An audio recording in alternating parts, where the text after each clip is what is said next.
good afternoon, everyone, and I have to say we'll follow that. Anne and I are delighted to be here this afternoon to launch the Information for Wellbeing course. And you can see on the screen there, we've got the URL up for any of you to log in and have a look at the course. And for those of you that work in public libraries, you'll be able to access the Slick e-learning platform and work through the course in that way.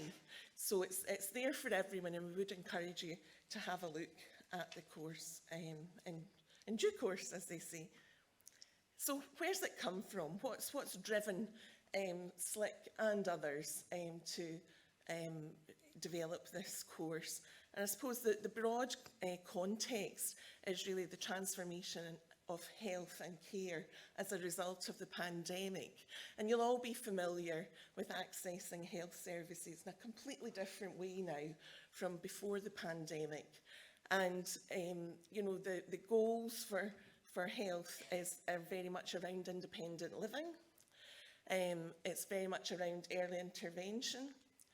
It's very much around self-management. And for those of you that have been on the Slick journey for some time, you'll know we've been working with the Alliance, and we've also been working with the Chief Medical Officer for Scotland, Gregor Smith, on realistic medicine. So this journey of self-management has been one that libraries have been on for some time.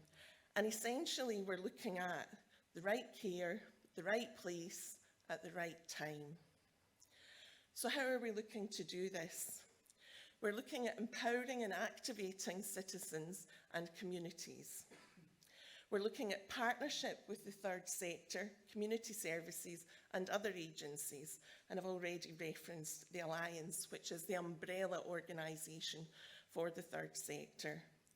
And we're also looking to fully exploit the potential of digital technology. And I think you'll know we've all been on quite a journey these last 2 years, a very steep learning curve with using digital technology, but there's a lot more that we can do there. So in short, I suppose, the partners that I've mentioned there have been developing the Collective Force for Health and Wellbeing Action Plan, and there's a session this afternoon looking at that in more detail with Anne and Annabelle, who are going to take us through that. But essentially what this action plan is doing is laying the foundations and establishing libraries as the go-to places in their communities for trusted health and wellbeing information. And I don't know how often we've heard over yesterday and this morning that libraries are very much trusted spaces within communities. So where better to signpost people than their community library? Libraries are also places for digital information and health literacy skills. And again, it's been a path well worn, probably over the last 2 decades or more, that libraries are that space where the public will get that digital support. And we know that trusted information and health literacy is very much supported by the library community, by you and your colleagues who are working in libraries. And libraries are that space for facilitated reading and storytelling, for personal growth and therapeutic support. And I think Gemma did a great advert for that earlier on. She didn't know we were going to be referencing that. But, you know, we know how powerful bibliotherapy is. We know how good regular reading is for mental health and well-being. And libraries are also that space for social interaction and empathy. And they provide help and support. And library staff are very often the providers of that face-to-face support for people needing that trusted information and needing assistance to access digital services. So it should be no surprise to any of us in the room that we are building a collective force for health and well-being on that community library network across Scotland. So I'm going to pass on to Anne now, who will tell us a bit more about the course itself.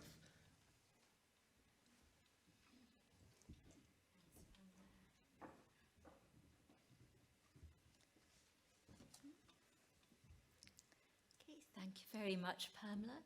So the Information for Wellbeing course is a key deliverable of the Collective Force for Health and Wellbeing plan, and also a key enabler to drive delivery of that plan forward. We're really grateful to the funding that SLIC has provided to enable development of the course, and also funding from Scottish Government, from the self-management and health literacy team there. The course has been developed and coordinated by my own organisation, the Digital Health and Care Innovation Centre, working in partnership with NHS, Greater Glasgow and Clyde, Knowledge Services and the Alliance, the umbrella organisation for third sector organisations focused on self-management. The course has three sort of key aims that are set out here. Firstly, to build skills and confidence in health literacy and in reading for well-being. And as Pamela has mentioned, a really important aspect of the course is that it's there for all library staff in all sectors, and also for third sector staff as well. So it's really encouraging that spirit of partnership working and a collective approach that's set out in the Collective Force plan. Secondly, the course aims to help libraries play a really central role in recovery and renewal in response to COVID, through three sort of key influencers of health and well-being: the power of information, and I don't mean just factual information, I also mean the power of reading in supporting our well-being in the deepest sense. Secondly, the power of technology, access, of course, to digital health information, but also the power of technology to help people connect with each other and with information in new ways, and to experience opportunities like bibliotherapy sessions in new ways where previously isolation might have made that hard for them. For example, people in remote areas, people with disabilities who can't easily get to physical face-to-face meetings. And the third key strand within the course is that one of human empathy and communication, supporting people through effective interaction and person-to-person communication. And really libraries have quite a unique role, I think, in bringing together these three strands that are so important to our well-being, particularly after COVID. And the third key goal for the course is to really enable and build confidence among library staff in supporting groups at risk of health inequalities. These are generally and often the groups that have been most heavily impacted by COVID, for example, due to age, ethnicity, disability and poverty. So to meet those aims, the course has 7 modules. You can see the ones in the middle highlighted in bold, are the ones that have a specific health focus. As you'd expect, there's a module about providing trusted, quality-assured health information, but just as importantly, there's a dedicated module about health literacy, which is making sure that people understand the information that's provided and feel equipped to actually make use of that information in decisions about their health and well-being. Module 5, we're especially pleased to finally developed a module for bibliotherapy, or words for well-being, and to have that available for all library sectors. The other modules are extremely relevant to health and well-being, but also can be used more generically. For example, good conversations and empathy, using technology to communicate in new ways with library users and reach out to new users. And Module 7, enabling everyone to participate. This is the module that's specially about supporting libraries in reaching and supporting people at risk of inequalities. The modules are a mix of self-directed e-learning, quizzes for self-assessment, and also workbook exercises that can be used for self-reflection and for facilitated discussion in groups. There's a certificate at the end of each module, and the modules are all optional, so you can dip in and out of the ones that you want. They're all built in short segments so that you can do maybe 10-15 minutes at a time and come back later when it's convenient.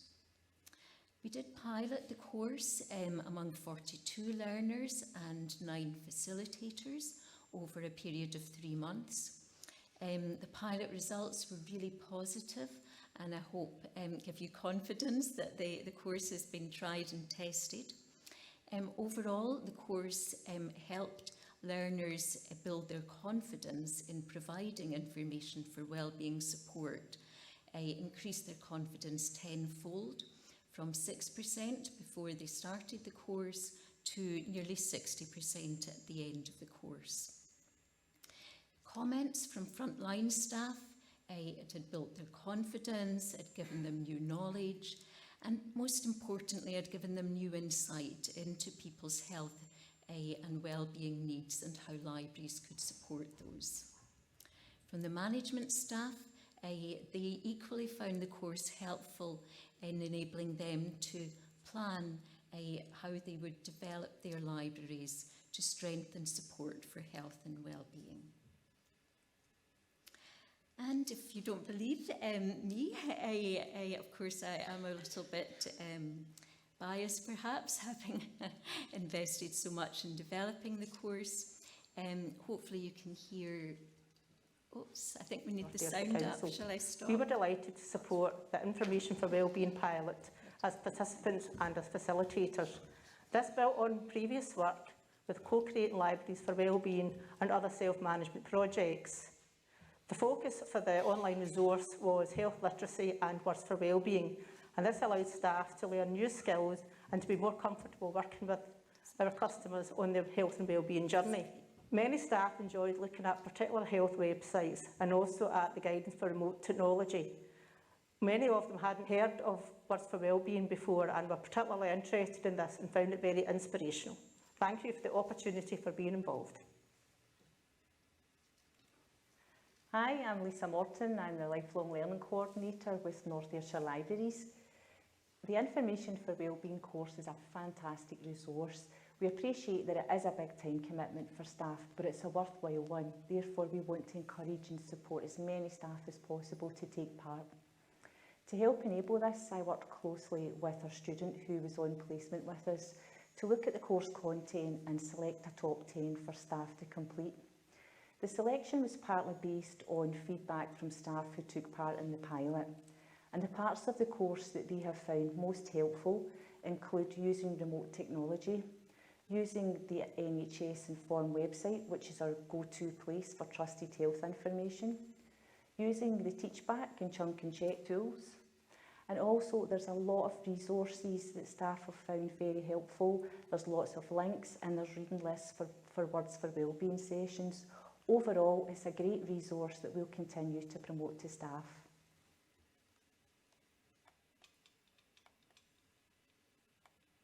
So, hopefully that's given you a taster that you'll be keen to follow up on.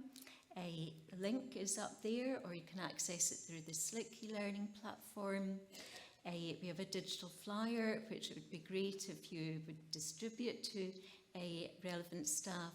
And we also would encourage you to distribute the video clip to give people an insight into how it can help. So thank you very much. Happy to take any questions.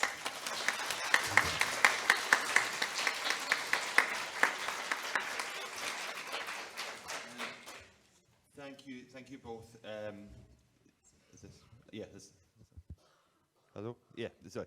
Thank you both. That was wonderful, very interesting, and people will be able to check out the link to find out more. We've got time maybe for one question if anyone would like to ask anything just quickly just now. Everybody, and we'll share the slides if that's the case, so people can access the QR code. And if there's anything anybody wants to ask, I'm sure Pamela and Anne will be around if you want to grab them over lunch. So thank you, everybody. That concludes our morning sessions. We're now moving on for lunch, and that will be served just in the restaurant. We're really slightly behind time, so it's 12:35. So we'll maybe what I'll say is the next sessions, the parallel sessions in the afternoon, will start at 1:35 because we've got a bit of leeway anyway, so that's absolutely fine. But everything else will just be running to time. So enjoy your breakout sessions the rest of the day. We'll be back in here at the end of the day just for a goodbye and a thank you. But thank you, everybody, and please thank Pamela and Anne once again, and enjoy your lunch. Thank you.